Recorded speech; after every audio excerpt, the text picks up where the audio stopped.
Okay, alright. Update po tayo sa kaganapan ng Bagsakin Pao for today, guys.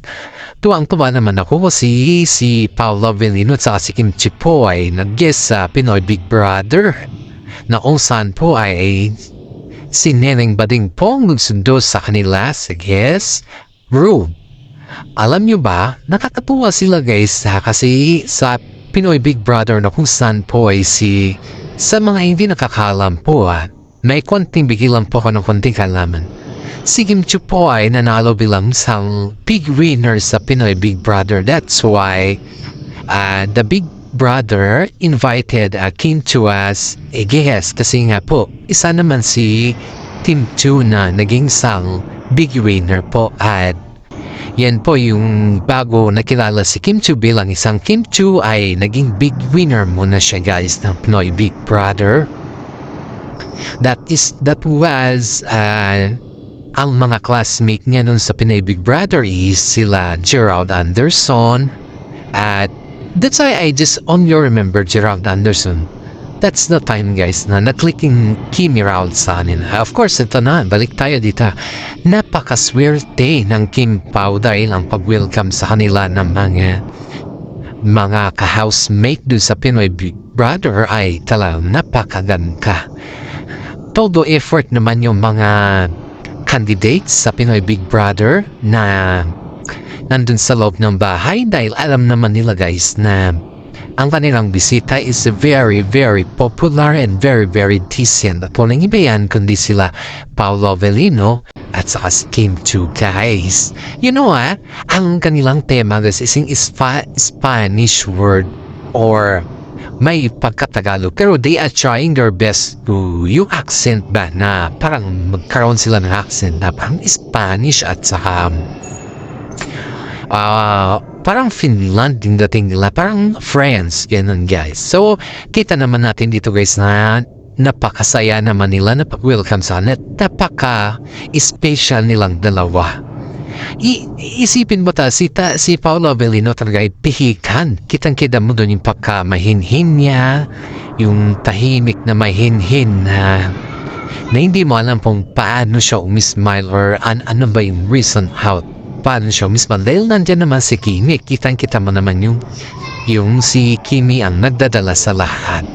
Kaya nga ang sabi ni Kimi is be cheerful, sabi niya kay Paolo kasi kitang niya kasi yung maluman na dating ni Paolo parang ang sexy niya kung ba mas sexy pa siya kaysa kay Kim Chiu.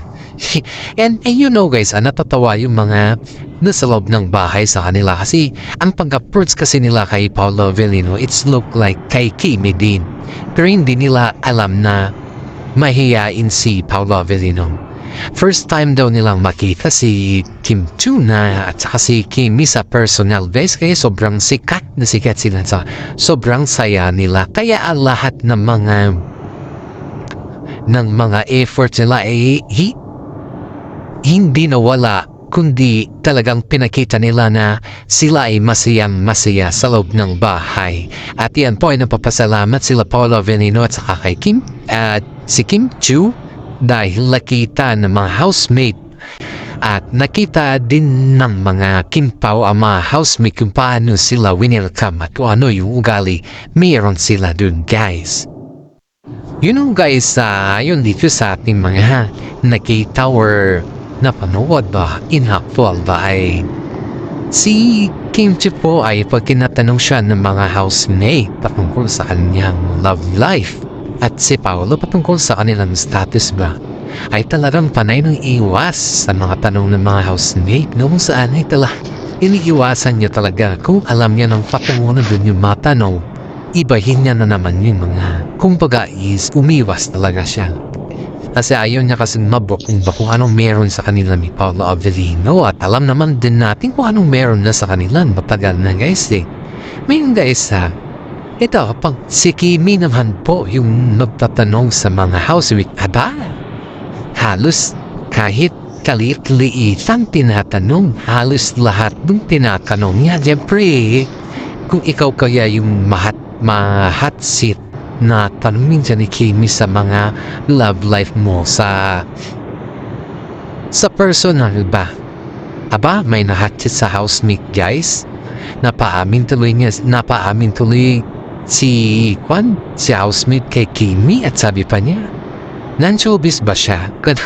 Nakakatuwa talaga si Kimi guys. Alam niya ba yung kahiligan niya kasi na pag siya yung tinatanong, aba, todo iwas, pero pag siya naman yung magtanong, aba, kailangan siyang sagutin ng tama. Napaka-intriga naman tong si Kimi na pumapakakulit sa loob ng bahay. Kaya ang sabi sa kanya is, pinagigiliwan sila ni Paula Avellino sa loob ng bahay ni Kuya. Of course guys, sobrang saya nila dun dahil kahit papaano ay nakilala at nakita ng mga housemate sila Kimi at si Paula Avellino. And after that guys, ang resulta pala nun pagpunta nila Kimi at si Paula Avellino din ay para manaman yung mga ugali ng mga housemate na nandun sa bahay. Para kumbaga is magtanong si Kuya sa kanila. Sabi naman sila, may napansin nila ba kung ano yung pagkaiba or ano ba yung something doon sa loob ng bahay. Kaya sila pala yung na-invite dahil para manaman po ano yung ugali meron yung mga housemate dun guys. At believe naman ako kay Kimi at kasi Paula Avellino dahil ginawa naman nila yung kanilang pungkunin sa loob ng bahay. Bilang isang housemate kasi guys is dapat alam mo yung do's and don't, marunong ka makibagay at higit sa lahat ay hindi ka mahampay. Yan po yung tanging hiling at yan po yung nakikita ng mga ibang tao para ikaw ay manatili sa bahay ni Big Brother ni Kuya kumbaga. Sa ngayon guys nadako na naman tayo sa regalo ni Paula Avellino kay Kimi na kung saan po ay very excited si Kimi sa kanya. You know guys hindi ko alam kung sa mga hindi Kim Pao fans hindi ko alam po ibabasa ninyo itong sasabihin ko pero nasa inyo na yan. Pero ako, ina-update ko lang kayo. Wag naman tayo magsabi ng fake news na naman dyan. Kasi kayo, nakikipag-update lang po naman kayo, di ba? At sana po ay pakilike and share naman po yung ating YouTube channel. Shoutout muna pala sa mga senior citizen dyan na mahal ko. Yung palaging nanonood sa akin at nagbabantay sa aking YouTube channel. Hello mga mothers dyan na sumusubaybay dahil kayo naman po ay mahilig sa Kim Pao update. Pakilike and share naman po yung ating YouTube channel. Okay, you're right. Ito na yung regalo ni Paula Avellino kay Kimi guys. Alam niyo ba guys na ang regalo ni Paula Avellino kay Kimi is napakaswerte. Alam niyo yung mga something na kapag tignan mo kasi siya is not a valuable thing ba? Napakasimple lang. Kapag ikikip mo siya, it makes sense. Alam niyo ba yung kung galing sa Baguio na yung tahi lang, yung tinatahi ba? Na yung Sagada bag na it's not the shoulder bag guys yung maliit lang siya na bag na ang pwede lang naman lamanin nun mga wallet, lipstick or something accessories in your face. So, nagpatahi po si Paula Avellino ng ganun kasi si Kimi po kasi ang dami niya ng mga bag na very expensive or mga mamahalin at higit sa lahat po ay kakaiba yung bag ni Kimi kasi. So yung regalo lang ni Paula Avellino, I think napaisip si Paula Avellino kasi lahat ng mga tatak na bag na ay nakakaingi na meron na kay Kimi guys. At siyempre may mga bunny bag pa si Kimi, halos lahat na nandun meron na kay Kimi at napaisip tuloy si Paulo na kung saan ay yung kanyang ireregalo, yung simple lang. Yung galing sa Baguio, nagawa talaga sa Baguio na which is her hometown. Prino-promote niya po yung ganun na klaseng bag guys kasi alam naman din natin na sa kapila ng lahat ay taga Baguio naman po si Paula Avellino. At ang suggestion naman ng kanyang mami kasi si mami po ay bihira lang makakapunta sa Maynila, bihira lang ng umsta kila Kimi at saka si Paulo. Pero pag yan po ang na-favor sa kanila ay wala pang minuto yan. Nag-oo na kagad sila at after a day, nandyan na po sila sa bag. Ganyan po kamahal sila ni Kimi, ang nanay ni Paolo Avellino, guys. Ganun po niya kamahal at ganun po niya binigyan ng respeto ang mother ni Paolo Avellino. Kaya nga po si Paolo pag tuwing nag-request yung kanyang mother, ay nandyan palagi silang dalawa para sa nanay hindi mawalan ng hope ba, no? Pag-asa ba? Kasi sobrang busy kasi ng dalawa at tayo naman nila na magtampo yung nanay ni Paolo. Ganyan naman po kung si pinapakita ni Kimi sa mother ni Paolo, guys, na napaka-respeto, may tiwala at responsible si Kimi. Kaya niyang panindigan kung ano yung kanyang sinasabi. Dito pa guys, diba, kitang-kita naman natin kung gaano kapait o kalambing hingis na mother ni Paolo Avellino. Halis na po ay ginagawa ni Kimi para sa mother ni Paolo Avellino, para sa siya nagtakbo. Alam mo pa po ano yung comment ni mami ni Paolo kay Kimi, guys, is napakaswerte daw ni Paolo Avellino kay Kimi.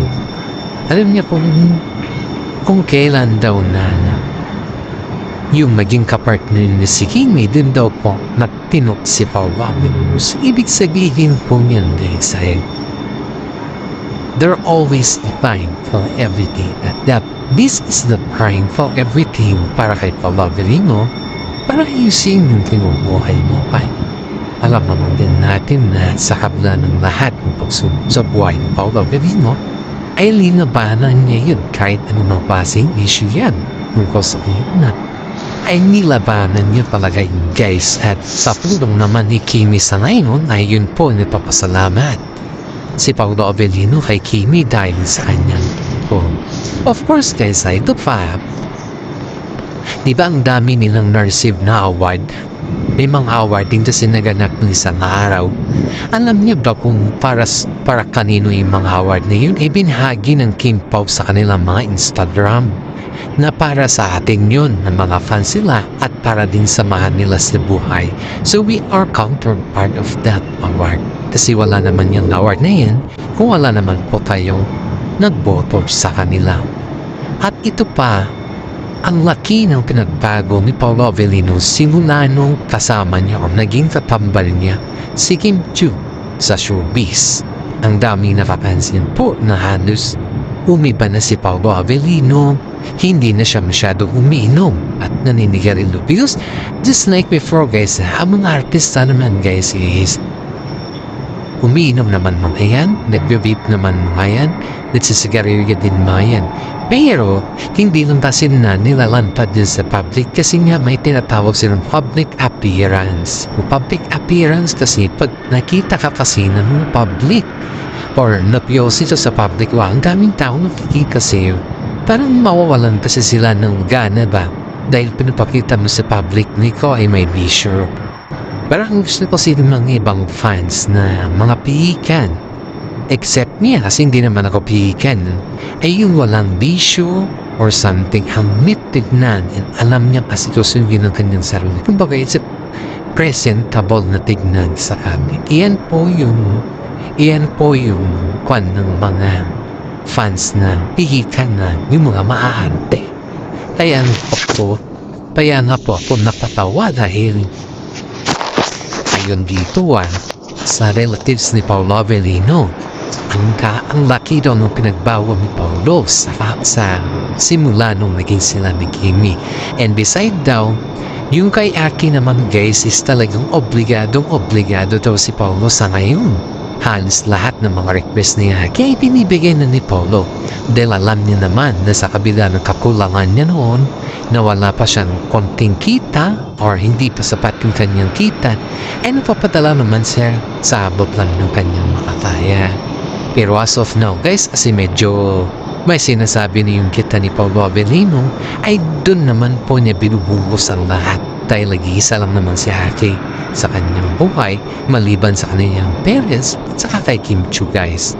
Kaya todo effort po ang Kim Pao sa ngayon ng gustong palakihin. Gusto na, you know guys ha, you know what, speaking for the anak ni Paolo Avellino may suggestion po si Kim Chiu dito pero hindi naman niya po brinout kung hindi niya po in-expand or hindi niya it's not explanation pero hindi niya lang kasi pinalawak ba.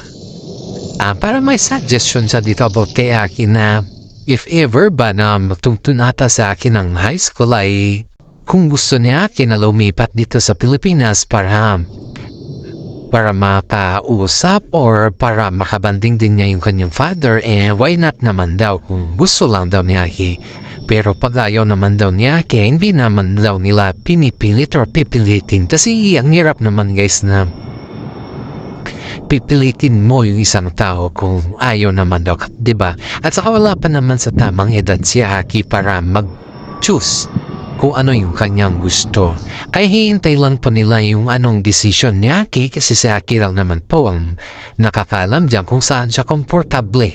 Pero yung suggestion ni Kim Chiu is maganda rin yun guys para sa ganon ay maasikaso din siya ni Paolo Avellino kahit man lang sana sa pag-aaral niya at kahit man lang sana sa paglaki niya na magiging teenager na siya. Kasi ang mga teenager sayang guys, hindi ko naman ito nila lahat kapag malayo kasi ito sa piling ng isa't isa sa mga magulang pagdating ng mga panahon sila din po yung sinisisi ng bata kung bakit ganon din po. At even though kakulangan ng attention ba, may mga time din na sila din palagi yung sinisisi ng isang anak kung may kulang na attention sa kanila. Ang mga bata kasi, mga teenagers kasi ay hindi mo alam po saan yung flowing nila Basta malam lang nila is magreklamo or kung saan man yan. Hindi nila may sukat na isip na yung ginagawa ng mga magulang nila ay para din sa nila. Wala kasing ganyan sa mga teenagers. Bihira lang po yan. Kaya sana, hopefully nga na hindi naman maganon maging pananaw ni Aki sa kanyang buhay. Hindi ko naman sinasabi yung maging mapapariwala sa Aki dahil wala si Paolo Avellino. For the records only guys, na kay Aki naman yan. Kasi maganda naman yung paglaki ni LG kay Aki ang ayos naman marespetadong bata at napaka-genuine din yan. Pero mas maganda pa rin siguro kung parehas po sila na yung lumaki din si Paolo Avellino, try din niya na makabanding yung kanyang father kahit man lang sana sa kanyang high school life. Diba wala naman siguro masama guys if they try to each other kasi that is for good for Aki. Ito na naman tayo guys, iba na naman yung topic natin. Of course, tapos na kay Aki Ito na naman tayo guys sa mga comment. Basahin ko lang to. Galing ito sa senior citizen na from Canada, si Madam Lu. Congratulations Madam for not giving up in still watching and updating our YouTube channel, your YouTube channel. We grow and I know that you are the one and the best vlogger na nag-update sa amin patungkol sa Kimpaw. Kasi yung mga content mo po ay halos sa Kimpaw, halos din sa buhay ng isa't isa. Hindi ka po bias, kumbaga. Sinasabi mo dito sa content mo na kung saan may mga aral din kaming napupulot. Like, as a father or as a mother, sir or mom, na englance po yung ating pag-iisip dun sa isang vlog mo na kung saan po are you giving us advices sa mga single mom or sa mga single dad or sa mga nanay na malayo sa anak o sa mga anak na malayo sa nanay. I just to observe that I have a gratitude and say thank you for your advices and thank you for your content kasi pinapaliwanag mo talaga dun na maayos. And besides sa mga nagsasabi na fake news, siguro hindi lang po nila maintindihan kung ano yung point sa inyong vlog. Pero as for me, it's very clear na napakaayos mo mag-vlog. Maraming salamat din dahil isa ka sa nabigay sa amin and you open my mind. You open my eyes na we need to co-parenting din sa dati kong masawa. And hopefully guys, don't make foolish in this in this video or in this YouTube because nagbibigay naman po siya ng mga advices sa atin. Maraming salamat, ma'am, sir. And God bless sa ating lahat. Wow, napakasarap sa pakiramdam, Ma'am Luna. Binigyan mo ako ng paranal sa aking YouTube channel. Usahan, ang dami kasi nagsasabi na napaka-fake news natin or ano dyan. Kasi hindi lang kasi nila napapanood or kumbaga hindi lang nila kasi naiintindihan ko ano yung point. Always kasi na sinasabi nila dito, pag hindi nila naintindihan, yung mga marites lang yung gusto nilang i-block natin. Pero hindi din nila alam na we are giving the opportunity for them to open his or her mind. Kaya na po may mga advices din po tayong ilalagay dito para sa na hindi lamang po puro marites. Sige, syempre, sa katunayan po, may iba-iba din po tayong problema sa ngayon. Kaya this is the right time for us to clear everything at hanggang dito na lang po yung ating YouTube channel. Maraming salamat at God bless po sa ating lahat.